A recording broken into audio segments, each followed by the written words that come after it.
કેમ છો વિદ્યાર્થી મિત્રો? એચીવર્સ કોચિંગ ક્લાસીસમાં તમારું હાર્દિક સ્વાગત છે. હું છું અમિત પટેલ અને આપણે જોઈ રહ્યા છીએ ધોરણ 8 ગણિત ગલા સ્વાપોથી સત્ર 2 માં પ્રકરણ 7 ભાષ્યોની તુલના. પ્રશ્ન નંબર 3. નીચેના દરેક પ્રશ્નના જવાબ માટે આપેલા વિકલ્પોમાંથી સાચો વિકલ્પ શોધી તેનો ક્રમ અક્ષર પ્રશ્નની સાથે આપણે બોક્સમાં એટલે કે જગ્યા પૂરવાની છે. તો પહેલો પ્રશ્ન વાત કરીએ કે 6 કિલોગ્રામ અને 8 મીટરનો ગુણોત્તર. સૌ પ્રથમ તો ગુણોત્તર શોધવા માટે આપણે એકમ સરખા હોવા જોઈએ, જે આપણી પાસે નથી. કિલોગ્રામ અને મીટર જે આપણી પાસે એકમ સરખા નથી, એટલે જેનો જવાબ મળશે કે ગુણોત્તર ન મળી શકે. પ્રશ્ન નંબર 2 વિશે ચર્ચા કરીએ કે 75 પૈસા અને 2 રૂપિયાનો ગુણોત્તર. ગુણોત્તર શોધવા માટે આપણે એકમ સરખા હોવા જોઈએ, જે આપણી પાસે બની શકે છે કે પૈસાને રૂપિયામાં ફેરવી શકાય અથવા રૂપિયાને પૈસામાં ફેરવી શકાય. તો આપણે 2 રૂપિયાને પૈસામાં ફેરવીએ. 1 રૂપિયો બરાબર 100 પૈસા, તો 2 રૂપિયા બરાબર કેટલા પૈસા થઈ જશે આપણી પાસે? 200 પૈસા. હવે આપણે શોધવો છે ગુણોત્તર. 75 પૈસા છે અંશમાં આવશે અને 2 રૂપિયાની જગ્યાએ આપણે 200 પૈસા લખીશું, જે છેદમાં આવશે. અંશ અને છેદમાંથી એકમ સરખા છે, નીકળી ગયા. 75 અને 200 ના અવયવ એવી રીતે પાડવાના કે બંનેમાં કોઈ એક અવયવ સામાન્ય હોય. આપણને ખ્યાલ છે 25 તરી 75 થાય અને 25 ગુણ્યા 8 કરો એટલે આપણને 200 મળે. અંશ અને છેદમાંથી 25 સામાન્ય છેદ નીકળી ગયા. અંશમાં 3 વધ્યા, છેદમાં 8 વધ્યા, જે આપણો ગુણોત્તર મળશે 3/8, એટલે ઓપ્શન નંબર બી. નંબર 3 વિશે ચર્ચા કરીએ કે 800 મીટર અને 2 કિલોમીટરનો ગુણોત્તર. ગુણોત્તર શોધવા માટે એકમ સરખા હોવા જરૂરી છે, જે આપણે શોધી શકીશું. મીટરને કિલોમીટરમાં ફેરવી શકાય અથવા કિલોમીટરને મીટરમાં. 1 કિલોમીટર બરાબર 1000 મીટર, તો 2 કિલોમીટર બરાબર કેટલા મીટર થશે? 2000 મીટર. આપણે ગુણોત્તર શોધવો છે. 800 મીટર અંશમાં આવશે, 2 કિલોમીટરની જગ્યાએ આપણે લખીશું 2000 મીટર છેદમાં. અંશ અને છેદમાંથી મીટર ક્લિયર. અંશ અને છેદમાંથી 20 ક્લિયર. હવે 8 અને 20 ના આપણે અવયવ પાડવાના, જેથી કરીને બંનેમાં કોઈ સામાન્ય અવયવ આવે. તો આપણે 8 ના 2 અવયવ પાડીએ, 4 દુ 8, અને 20 ના 2 અવયવ પાડીએ, 4 ગુણ્યા 5. અંશ અને છેદમાંથી 4 ક્લિયર થઈ ગયા, એટલે આપણી પાસે અંશમાં બચ્યા 2 અને છેદમાં બચ્યા 5.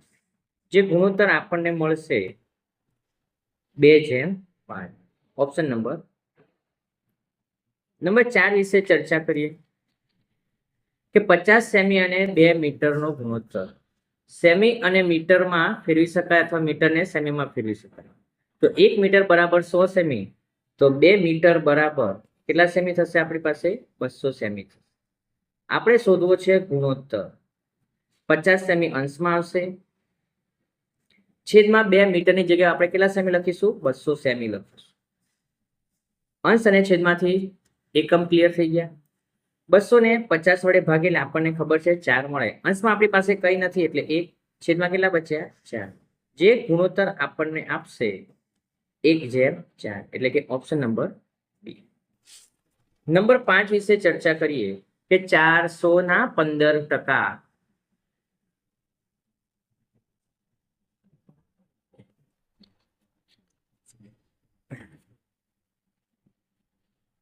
400 ના 15%.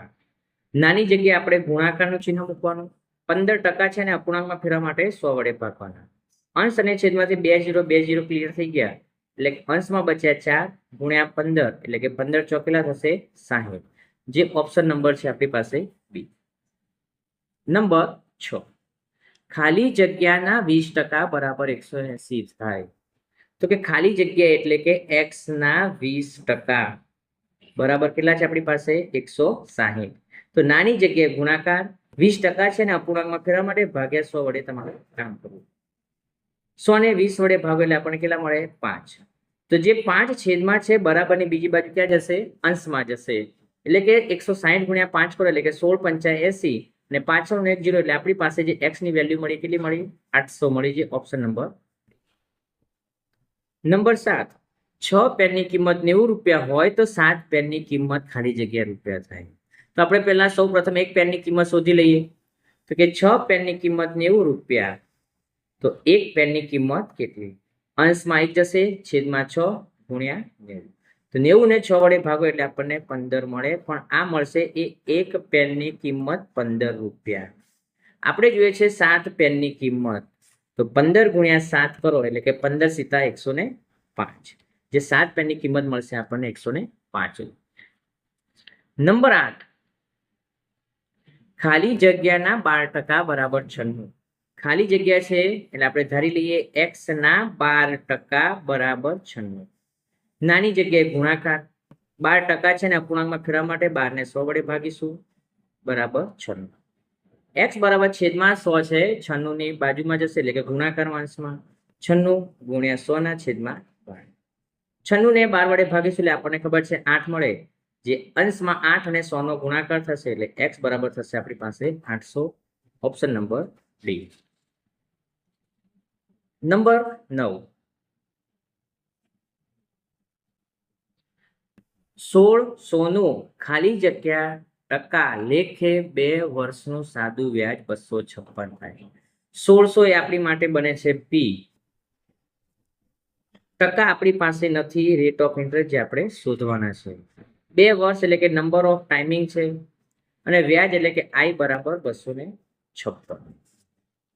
સાદું વ્યાજ શોધવાનું સૂત્ર છે I બરાબર P ગુણ્યા R ગુણ્યા N ના છેદમાં 100.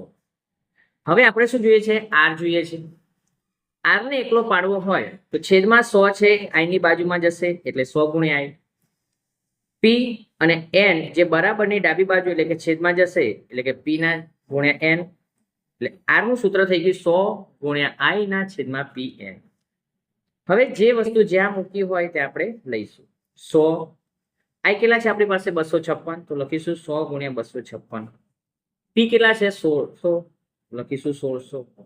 N એટલે કે નંબર ઓફ ટાઈમિંગ એટલે 2 વર્ષ, તો આપણે લખીશું 2. અંશ અને છેદમાંથી 2 0, 2 0 ક્લિયર. હવે આપણને ખબર છે કે 16 નો વર્ગ 256 થાય, એટલે કે સાદી ભાષામાં 256 ને 16 વડે ભાગ્યું એટલે આપણને કેટલા મળે? 16. હવે 16 ને 2 વડે ભાગીએ તો આપણને કેટલા મળે? 8. તો જે રેટ ઓફ ઇન્ટરેસ્ટ છે કેટલા ટકા હશે? 8%, એટલે કે ઓપ્શન નંબર સી. પ્રશ્ન 10,